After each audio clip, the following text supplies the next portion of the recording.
Hi there. Good day. Hope you are doing awesome. I welcome you to MEG, Indian Advanced Manufacturing and Engineering Group.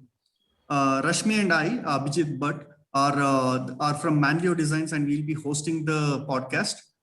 We hope to see existing leaders inspire new emerging manufacturers from this group. We are launching this podcast to get experts' insight and secrets for your benefit. Hope you find this valuable and interesting. And let's continue.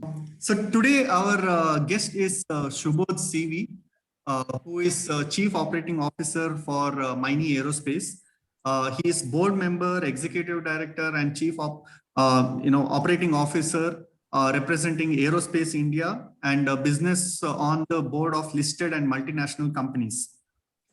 He has established world-class manufacturing and engineering facilities. Shubodh is very supportive of Make in India product initiatives and has helped us in one of our product development. Today, I invite him to have conversation on challenges faced in aerospace manufacturing industry during COVID times. Since I have interacted with Shubodh, many times earlier, I am generally awestruck by his thinking process. He has an excellent ability to condense big vision into layman terms and also look through minute details. Without further ado, I'll request our guest Shubodh to introduce himself to the audience. Thank you so much, Abhijit. It's always a pleasure to chat up with you and Rashmi. We've had some interactions, and the saying goes the same for you also.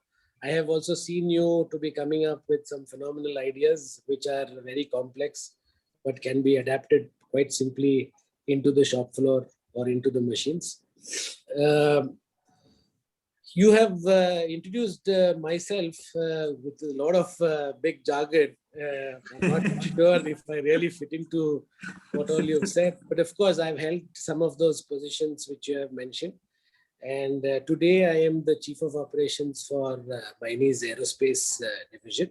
And we run an operation that has close to about 130 CNC machines with over 500 people working with us in a single facility, which is over 135,000 square foot, making complex aerospace composite aerospace products for different types of customers across engine, structural, and subsystem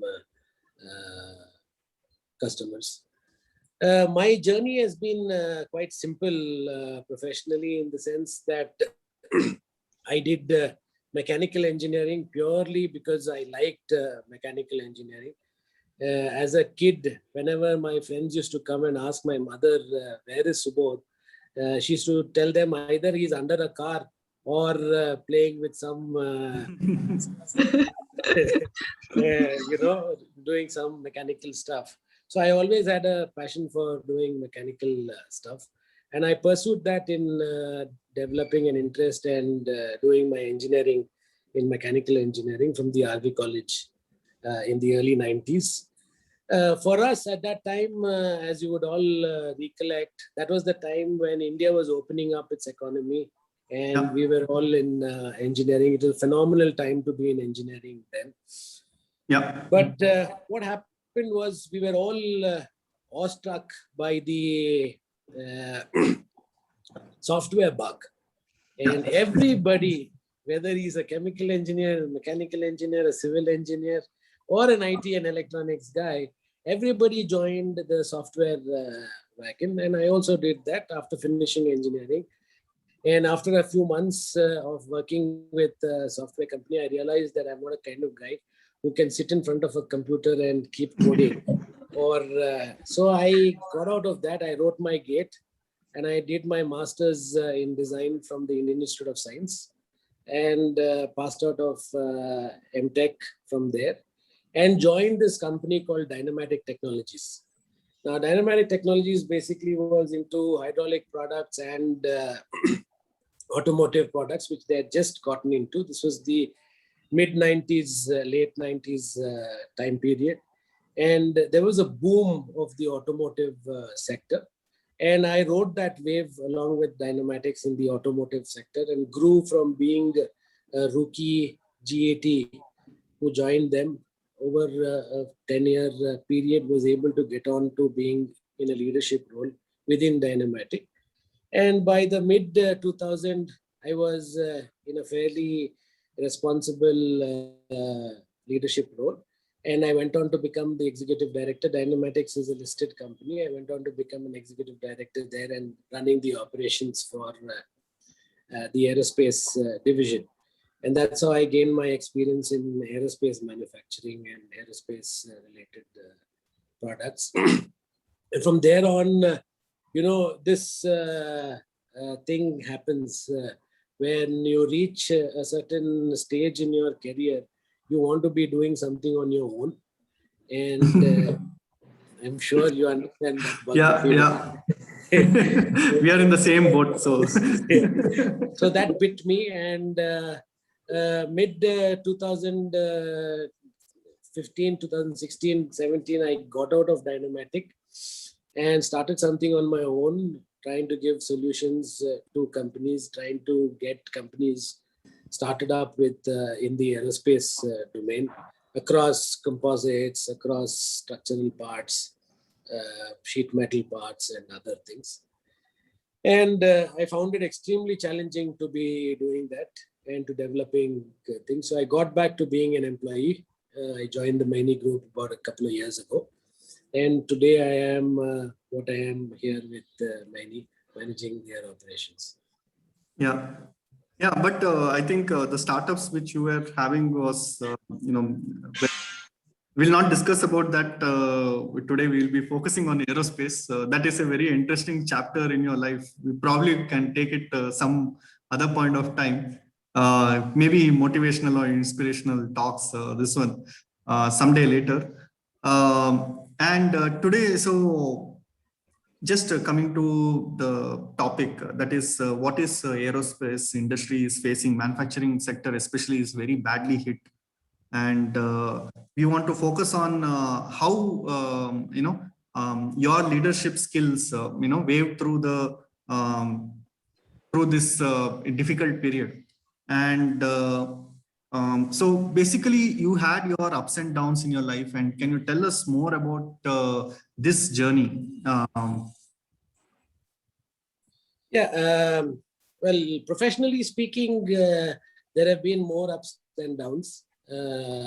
So I've done well, I think, for myself. And I've been at the right time at the right place. So I was, like I told you, I started my career in the automotive when the automotive wave was riding.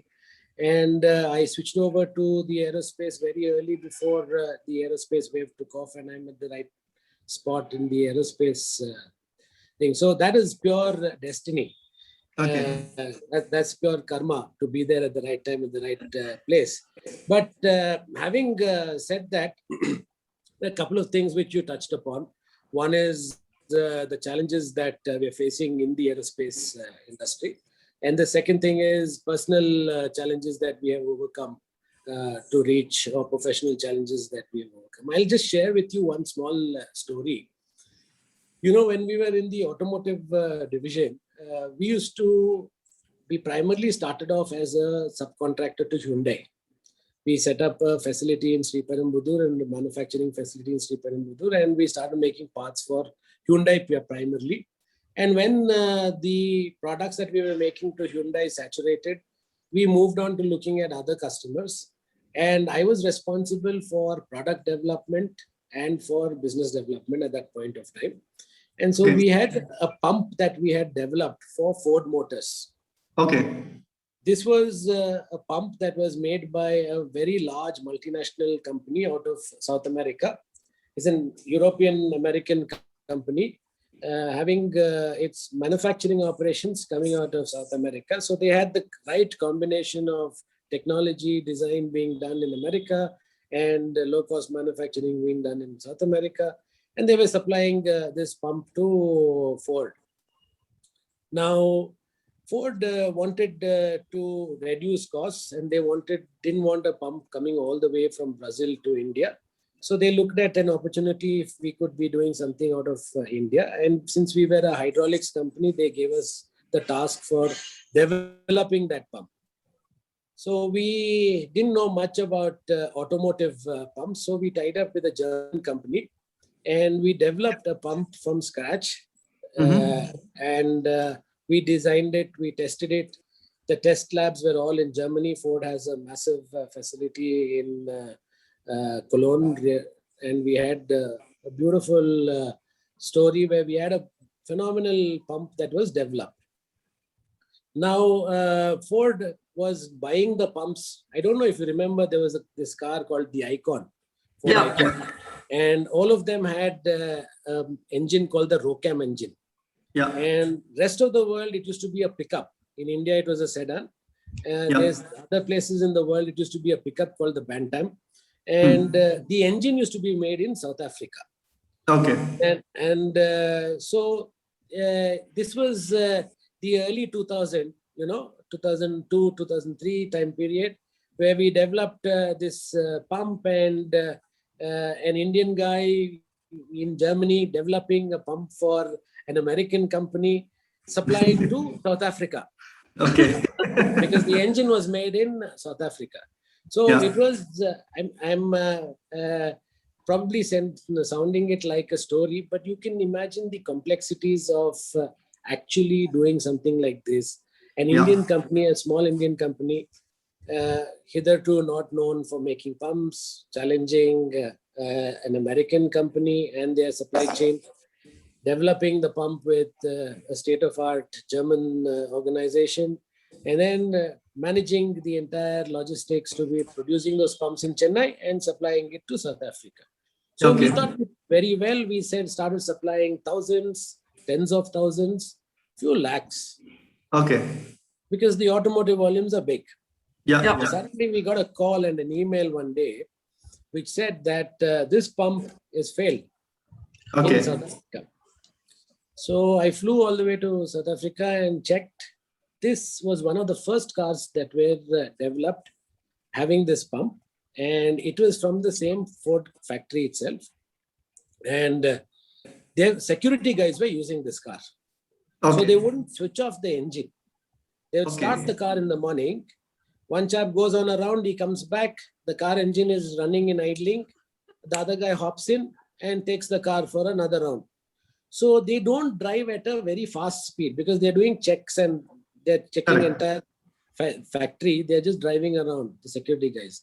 So they don't drive very fast. They drive at a certain speed, but the engine is continuously running. So at that speed, whenever there was a cold start in the morning, there used to be a sound that used to come, a rhythmic sound. And so we started testing those pumps, and we started getting that sound. And we used to call that pump, because of that sound, we used to call it Chaka Chaka pump. That continuous thing. Only at between 1400 to 1500 RPM at a certain time, when you do cold start it, only then that sound comes. So we went back to the drawing board. We started looking at where this happened, because this would have sunk not only our company, but the entire reputation of this country in being able to develop a product that could be supplied to a company like this. And we were under tremendous pressure, and we were successfully able to identify what that issue was. And we had to really go into details.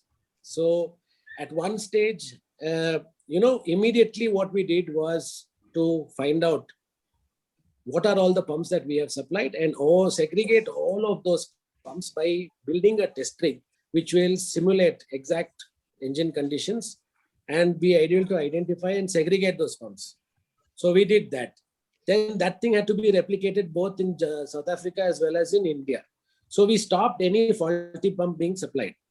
Then whatever faulty pump we had to start looking at all the parameters within that pump to be able to identify what could be the cause for it. There are thousands of dimensions in the pump. There are thousands of materials within the pump. So we had to do a some of your speakers earlier have spoken about ways of identifying problems, and I won't get into that because I'm not an expert at those.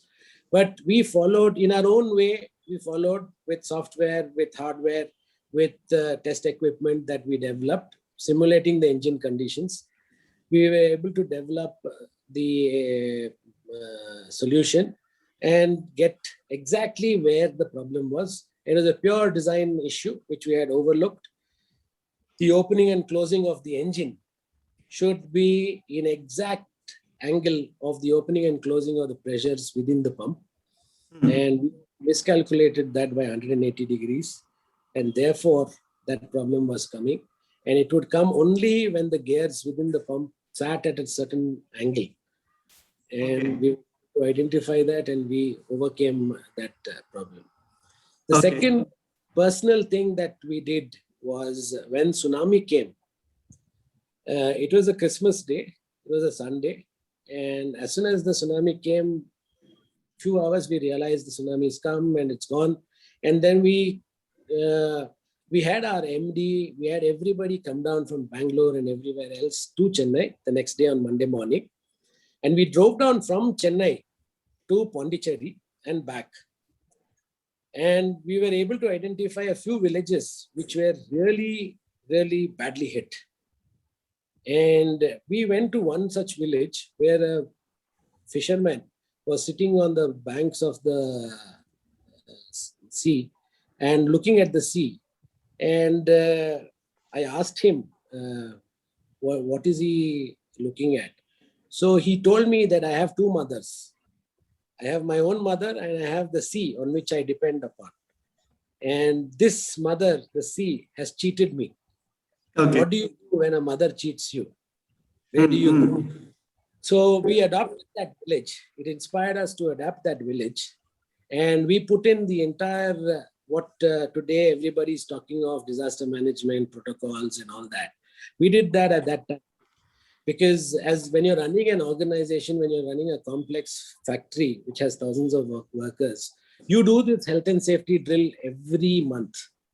Yeah. You do a drill, you know exactly what is to be done. We put that entire protocol straight away. We adapted that village. Then the government gave us phenomenal amount of support, including right up to the chief minister was very happy that a private organization has come up to adopt a village like this.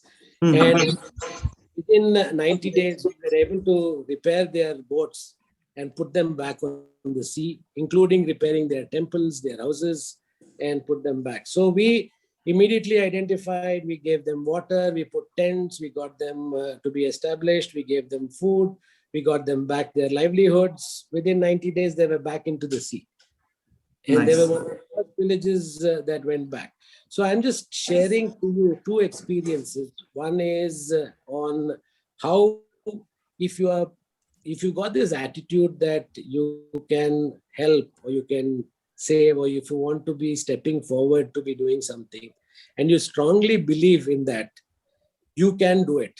You could be an Indian who's helping a small village. You could be an Indian who's helping. So first and foremost is to have belief in yourself. And if you go all out with all honesty, I'm sure you can do it. But in the entire process, what shouldn't be forgotten are the minute details. If you don't look at that, if you don't start keeping that into consideration, you don't know where your failure will happen, and it could be disastrous. Yeah. That's a good analogy. I mean, coming from pump, this one, that had taken a grand scheme of things, but somewhere that 180 degrees, Yeah. So same thing. No, it's the same thing with that guy with tsunamis. He's every day going in that boat to do fishing. One day something snapped in Mother Nature. You don't know what happened. And then, but you can help him, you can help Ford. That's what you can do as a professional. That's the scope, or that's the width of things that you can do. That's what I believe in. That's been my journey. Good. So next, see, the thing is, you have access to information on upcoming, aerospace and defense projects, because you have, close proximity to many of the ministries, and you've dealt with the ministries. From aerospace manufacturing perspective, what is the scope in 2021, 22, 23? How do you think demand and this one will be there?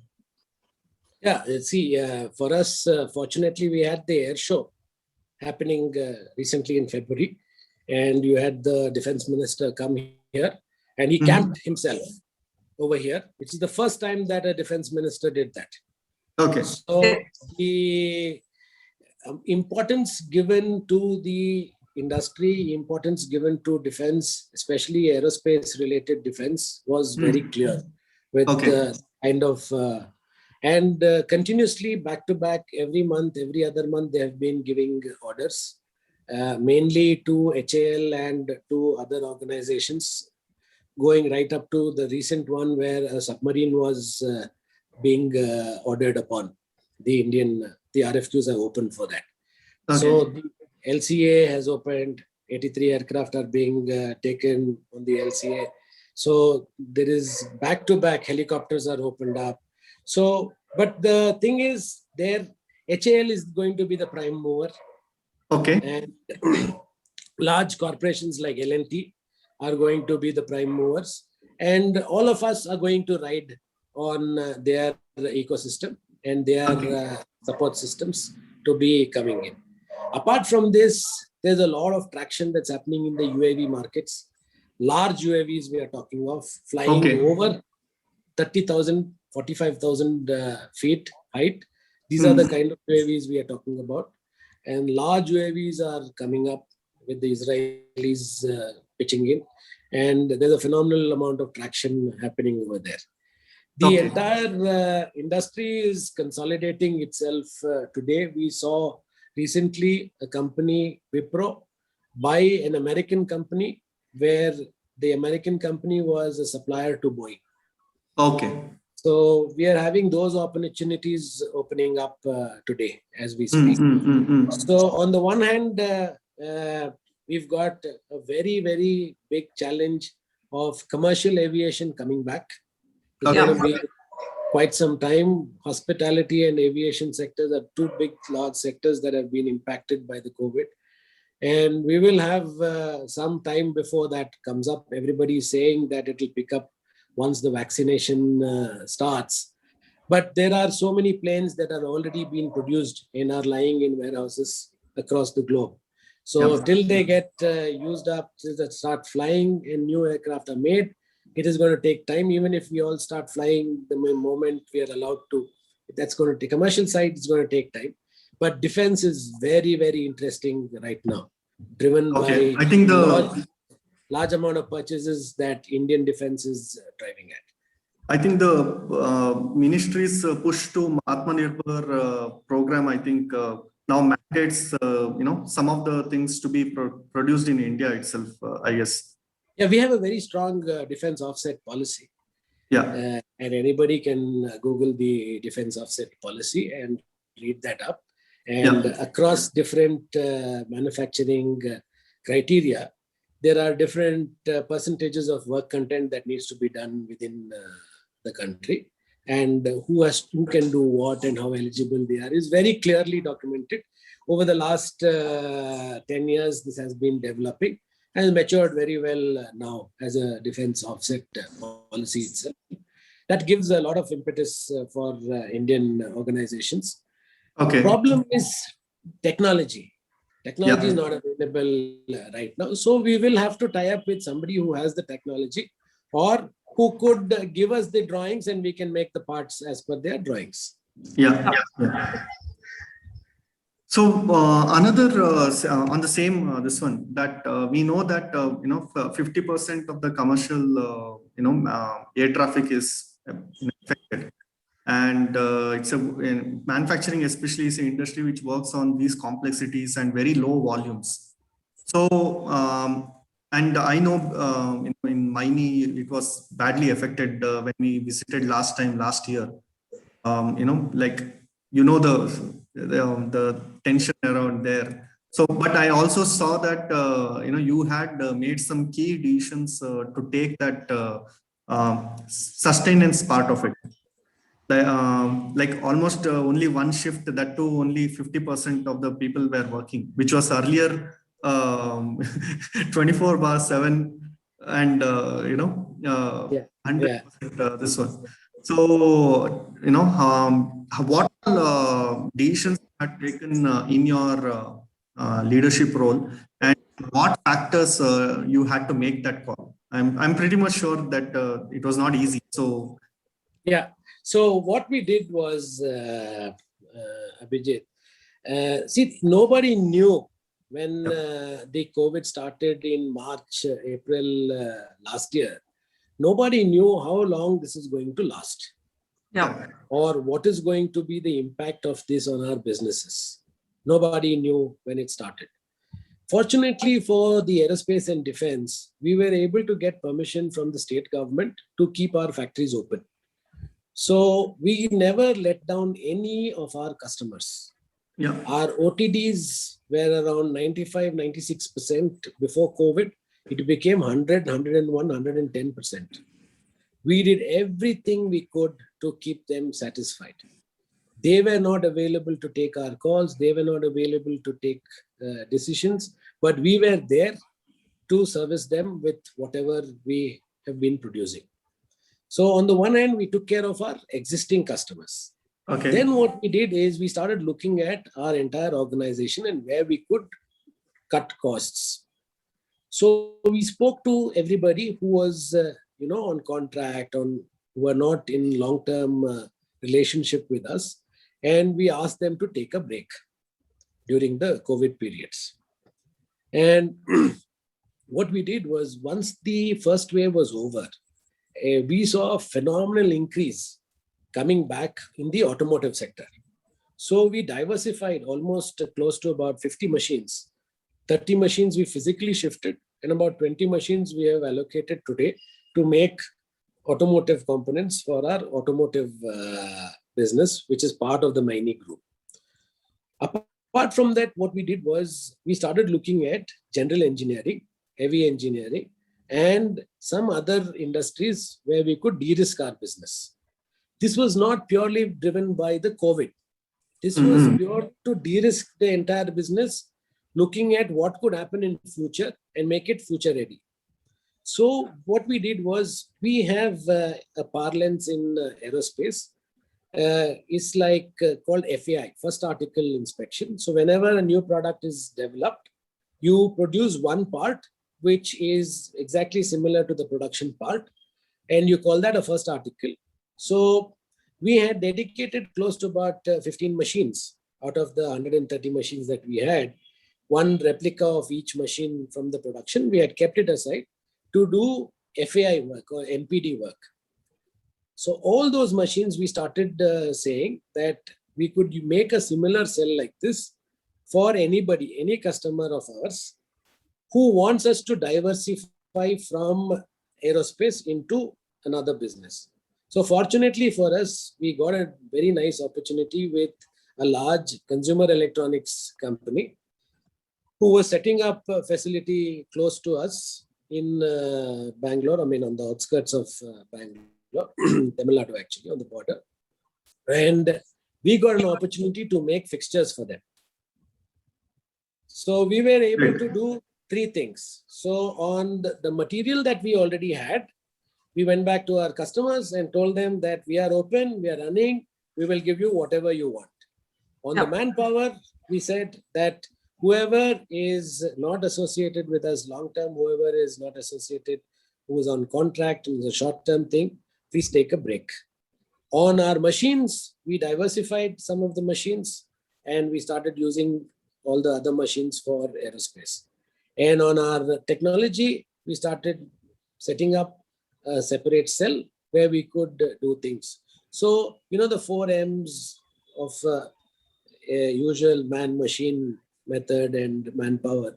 So we started using that to be able to develop a solution for us in the long term. Okay. And we know that, this fixture making or this is a one-time thing, but it'll keep coming. Yeah. It's a cyclical thing and it'll keep coming. So every time there is a dip or there is some fluctuation in the aerospace, we will have that to be able to help us get out of, at least it will give us the bread, if not the butter. Yeah. Yeah. Cool. Abhi, I had a and, question. Sorry. Yeah, go ahead. Regarding the offset thing that you were talking about earlier, Subodh, where there's more focus on, defense, saying a lot of it has to be made in India rather than bought from outside. Now, has there been any, mandate or guideline from the ministry, even regards to quality? Because a reason why some of the things were being produced outside and not in-house was because they were expected to be of certain quality and, certain standards. So has that communication again cascaded down to all the vendors, sub-vendors, that, they have to adopt certain things with regard to quality and, processes, so that they are able to mass produce at that quality that is required from the ministry? Right. What you're asking is very correct. But please understand one thing. Unlike the automotive industry, in the aerospace, quality is a given. You can't park the aircraft and repair. Right? Yeah. So you can imagine the kind of stress that is given to quality in the aerospace. What happens is, over the entire period of time of the industry being developed, there is a certain system that has been developed by the industry, which is the AS 9100 system. Now, when you are in that system, you have a lot of things that you need to adhere to be able to meet the requirements of the system itself. So that system itself will take you to a certain quality level in terms of what you are implementing. Now, if you come to product quality, the actual product that you are making and the technology involved in the product quality, it is all driven by the drawing. You have to meet all the drawing requirements which are there. You are not producing a product which you are going to put on your own aircraft. You will be putting it on some other aircraft which is already flying or which is being developed by a large company like a Boeing or an Airbus or HAL. So they will give you the drawing and you have to meet those drawing requirements. So nobody will buy that part from you if you don't meet even a single dimensional requirement. So the system takes care of the quality. Okay. It's nothing special. It's nothing special that you have to do. The only thing is, because you're in the aerospace, to build these systems, it will take time. You just can't buy machinery. You can't buy raw material. You can't put 10 people on the shop floor and say, I will be able to make aerospace parts. Okay. That gestation of learning from day one to be able to meet the AS requirements, to be able to meet the drawing requirements, is what drives the aerospace industry. The gestation of maturity that you get over the period of time is what is a little longer than other industries, which is why it is seen as one of the barriers for entering the aerospace also. Okay. It's a set of processes that, certificates and other things needs to be there. I'm pretty much sure your vendors and contractors, who are also watching this show, they might also have been diversified to different sectors. Now, if again the aerospace economy opens up, how difficult it is for them to again start this aerospace process together, because all the talent who would be working on multi-axis machines, multi-axis process, all those people are now looking, going to some other job. What would be your forecast, when it will exactly pick up, and will these contractors and suppliers needs to be ready for the when exactly they should be start preparing for this upkeep, like to cater to your requirement? Right. So if you see the last COVID wave across the globe, it was a full shutdown. Everything just came to a standstill. Yeah. And then slowly it picked up. And today you yourself were saying a short while ago that it's back to about 50% of its capacities. So you can see in each of the domestic areas, whether it is China, India, Europe, America, Asia, the domestic flights have almost come back full. Yeah. Okay. So it's only a matter of time where the international travel has not yet happened. Yeah. That's purely waiting for the vaccines. So Correct. I am seeing that, already America and UK have completed their vaccination programs for a large extent. And we see the same thing trickling down to other parts of the world. And India is also going to go all out in the next few weeks, and it's going to. So I'm seeing that the industry is going to come back or start ramping up from September onwards. Okay. And in a year from there, 2022 September, we should be back to at least 50% of pre-COVID in a year's Okay. time. Okay. And subsequent year, 2023 September, we should be back to 100%. Okay. Okay. That's what I feel is going to happen. Okay. These 24 months are going to be crucial for all of us to be coming back. And please understand one thing, it's extremely difficult to face such challenges in these times, to downturn and to reduce the volumes and to reduce the operations, but it's 10 times more difficult to come back. Yeah. It's 10 times more difficult to come back. Like you said, you have manpower challenges, you have stopped your engines, machines, you have stopped the entire thing, raw materials are not available, everybody wants them. You will have those challenges. It's not going to be a switch that you just turn on and from tomorrow everything is going to start, coming back. So it is going to ramp up slowly, and it is going to happen over the last, the next 24 months, starting from September, is what I believe very strongly. Could happen. It could happen faster, and we are seeing a large shift in the kind of aircraft itself being utilized. Okay. A few years ago, we had large aircraft. We had the double-decker 380, we had the 787 Dreamliner. We had large aircraft filling in hundreds of people and taking us to long distances. That is going to change. That is going to change now. It's not going to be those kind of aircraft that are being flown. It's mainly going to be single-aisle, long-range kind of aircraft where you have 3 seats with an aisle in middle. Most of the aircraft are going to be that kind of aircraft. Or it is going to be maximum 2 aisles, 7-seater in one row. That is going to be there. That's the kind of configuration that's going to be. Maximum 350 passengers traveling in that aircraft, not more. 180 to 350 is going to be, 150 to 350 is what is going to be the passenger thing. And that's the kind of aircraft that is going to be taking off.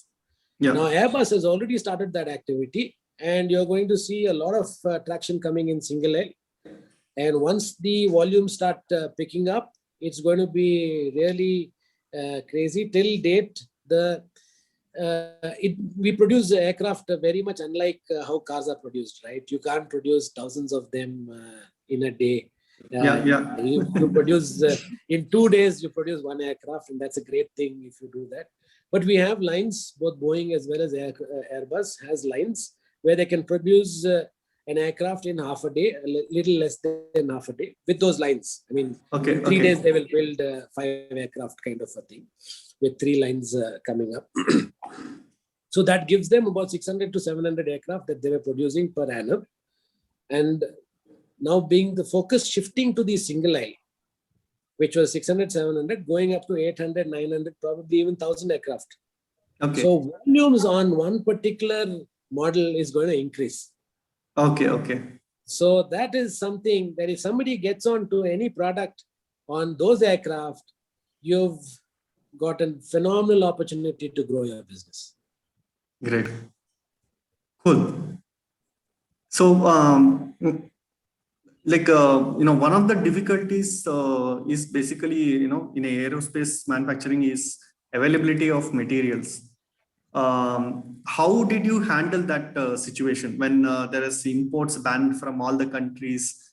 there was some, many, percentage increase in the, to stop buying the materials outside. That this one, like, how did you get to procure materials and how did you deliver it 100% of times? So, Yeah, Abhijit, see, any low-cost manufacturing model, the business model itself is based on pure value addition coming from manpower. yeah, Material is the same. Whether you make it in India, you make it in America, you make it wherever you make it, the raw material is going to be the same, right? The machine is more or less the same. yeah, Whether you use a 3-axis machine or a 4-axis machine or a 5-axis machine, a turning machine or a milling machine, the machine is the same. So asset is the same, material is the same. The only differentiator is the man who's operating that, right? yeah, So any low-cost sourcing business model is based on these 3 costs: raw material cost, machine cost, and manpower cost. So wherever the manpower cost is contributing significantly to the product, that is where you make a difference if you are making it in India, yeah, because the manpower costs are lesser. Now, yeah, what is that manpower cost? It's not just opening the door, putting the part, taking it out. yeah, That manpower is in the entire efficiency that you bring in for making that product, right from getting that raw material, making that raw material to produce a part with the least amount of scrap. Yeah. From there, you take it to a machine where you machine it in the most optimum way with the least amount of cycle time, yeah, right? And then you pack that part and send it out. So yeah, it's not just the raw material challenge that challenges a business model which is depending on low cost sourcing or correct, best cost sourcing. So it's all these 3. So you have to bring in expertise or value addition in all of these, whether it's utilization of the material by least amount of scrap, whether it is optimizing your manufacturing processes with the most optimum cycle times, whether it's producing the quality of the product, which is the finished product, and supplying it to them on time. yeah, Now, raw material, yes, it's not available in India because we don't have the volumes. There is not a single aerospace manufacturer in India. Neither is there an aerospace manufacturer in Korea. Neither is an aerospace manufacturer in Japan. Neither is there a manufacturer in any other part of many of the countries. I can give you examples. It's who makes aircraft? Airbus, Boeing, maybe Bombardier, Embraer, 4-5 people in the world, right? So raw material is the same problem for everybody. okay, It's not just for somebody in India. okay, So raw material comes out of certain countries, just like how you have aircraft manufacturers at one level, you have raw material manufacturers at the bottom, right? yeah, So there are 5-6 guys who produce titanium, who produce aluminum. That is also very similar to the aircraft guys. okay, Very few people produce aluminum, very few produce titanium, very few produce Inconel. The exotic metals that you need for aerospace manufacturing is limited to a few people. okay, okay, okay, And so are your customers also. okay, So it's the same. It's the same. So the challenge is the same for everybody. It's not Okay. just an India-specific challenge. And if you are clever enough, you will get into long-term agreements. There are a lot of distributors who are representing these companies in India. You can have long-term agreements with them. You can block your rates for those things. If you're confident that your customer is going to continue your business, you can have those agreements with them. You can directly procure from abroad. If you are an EOU or if you are part of that MORE agreements, you can start setting up your facility which takes care of those. There is a solution that the Indian government has given for all of these issues. Free trade agreements are there, EOU setups can be made. You have a solution that's available within the existing systems. You just have to look, scratch a little deeper, you have that solution. Okay, great. As you were a entrepreneur earlier, tell us some learning, be it marketing, planning, or the softwares, or the operational learning that will result in setting up long-term profits for a big industry, what separates from big industry and the small industry? Like what all things you will stress? See, whenever you start something, whoever is successful in any business, they are doing that because they are providing some value, Yeah. which somebody else is. Yeah. So unless you bring value to the table, nobody will give you business. You will not be able to grow. Yeah. So how do you see what value you bring to the table? Now, either you go in for a technology that brings in the value and you set up a large manufacturing setup, which will give you that value, or you yourself become the value, Yeah. or your people give you the value. So you have to create a certain value in your business. So that's the most important thing. What is the value that you bring to the business, to the customer's requirement? So what I've seen was, I realized that there were a lot of people who wanted to get into aerospace, but didn't know what they wanted to do. They were already manufacturing parts, either to general engineering or to automotive or to somebody else, and they wanted to get into aerospace. Now, when you ask them why you want to get into aerospace, they will tell you that, it is purely because I heard that it gives you a much better profit. Yeah. Aerospace is more profitable. Yeah. Now, if somebody gives you that answer, then the meeting's over, right? So there's nothing more to discuss on that, because if somebody is looking at it purely from a profit-making perspective, then you have to create that value for them.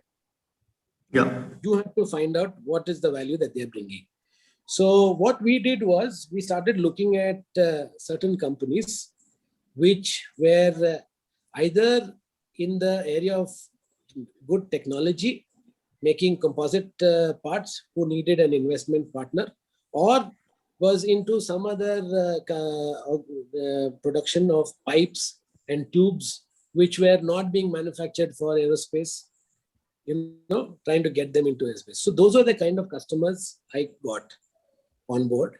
And in the process of helping them get a decent investment and a decent customer base, I started helping them to grow their business by bringing in aerospace systems, be it quality systems, be it engineering systems. So we started developing systems for them with certain few people that we had on board and trying to build that. And over a period of time, I collected a customer base which could be satisfied with whatever they were growing, and they became self-sustainable. But to get on board newer suppliers, newer customers was what was becoming extremely challenging, because everybody thought that aerospace was more profitable, more lucrative, but I didn't understand where they were coming from or what was driving that. Now, coming back to our own organization, which is Maini, we have been able to foray. We were making components. Slowly, we are moving up the value chain. We are making more and more complex parts for them, which has a much complex machining operation because the material is different or the geometry is different. And we are slowly moving towards making assemblies and sub-assemblies. So we're moving up the value chain in the supply base. So that is what we are doing in Maini. So we created the value. We're trying to grow on that value. Okay. Yeah. So we are almost 36 minutes into the I didn't realize how meeting. time flies. Yeah. So now it is time for Rashmi to ask rapid fire questions. So Rashmi, over to you. Yeah, sure. Thanks, Abhi, and thanks, Subodh. Very insightful, information that you have shared. And my first question for the rapid fire is based on, the bookshelf that I saw behind you. There's quite a few books that I could see. So, what's your favorite book? But right now I'm reading something called My Gita by Devdutt. So it's a very different interpretation of Gita. Bhagavad Okay. Gita. Okay. So I read everything, fiction, non-fiction, anything that catches my eye, I read. Nice. Yeah. Okay. Is there one world leader, in the field of business that you greatly admire, and why so? World leader, no, I don't know in terms of business, but truly in terms of leadership, I have phenomenal amount of awe for Mahatma Gandhi Yeah. Okay. on how he, you take any management principle, he's been there, done that, experimented, executed, there is all things, I'm a great student of design. And if you see his entire dress sense, that stake, the charaka, he could have chosen a charaka which was more productive with much more spindles, multi-spindle. But he chose one that is only one spindle because it is simple. It is somebody who is seeing that doesn't get, feels that it is a simple operation and simple he can produce cotton thread. So the entire thinking is very, it's really simple thinking and high learning kind of approach. Very inspiring is Mahatma Gandhi for me. Great. Nice. Yeah. Subodh, if you have to describe, yourself in 3 adjectives, which 3 adjectives will you choose? Very difficult to answer that. I don't know. I'm forgetting all adjectives now. I think I'm, I don't leave things half done. I pursue things. I'm that way very perseverant. And anything I take up, I complete. I don't leave it half done or half baked. That's one trait of mine. And I like a challenge. I'm extremely fond of not losing. I like to take a challenge and win it. It's something that's there with me. And then I like something that's very creative. It's be it art, be it anything to do with. I paint myself. I do oil painting. So anything that's creative, I really like. So maybe perseverance, creativity, and completing certain things that you've taken up is Great. Yeah. And is there a particular quality that you value a lot in, in people, whether it's your personal relationships or your professional relationships? What is that one quality that really, that you value in people? Honesty. Great. Honesty. That's very simple. Okay. And the last question is, would you be the funniest or the smartest person in the room? I'd like to be both. But you can't be a joker and be smart. So, okay. Yeah. Great. Yeah. Thanks for that, Subodh. And back to you, Abhi. Thanks, Rashmi. So there are 2 more questions, Shubodh. Then you can be free. Okay. No, very interesting. Okay. So basically, which technologies do you think that will be coming and changing the manufacturing in coming future? Which we should be serious about. All the manufacturing people should be serious about. 2 things. Anything that is repetitive, okay, will be taken away from man. Okay. So if you're doing something that is not adding creativity while being repetitive, that will be taken away by some machine. So you have to be, now we are talking of low cost country sourcing, the main cost driver or the benefit is from manpower. So you have to be very careful when you're building a business model where you are doing something with a guy who is doing a repetitive job. It's going to be taken away by a machine. Yep. So What are those machines which are going to take away? It is the pure IoT kind of things where you're going to be having sensors, which is going to have a little bit of artificial intelligence, which will start capturing and creating database and take away the repetitive work. So the IoT related things, which is going to be manning machines, is going to be coming in and giving you data, which is going to take away most of the repetitive things. Number one. Okay. Number two is again to do with quality of products. If you are going to be measuring parts with a vernier, with a micrometer continuously, I believe even though there is some amount of creativity in that, you're doing an analog algorithm where you're measuring something and noting down plus or minus and things like that. I still believe that that's going to be repetitive. So there is going to be technology either coming from the video scene or from motion sensors kind of scenario, where quality is going to be driven again by video.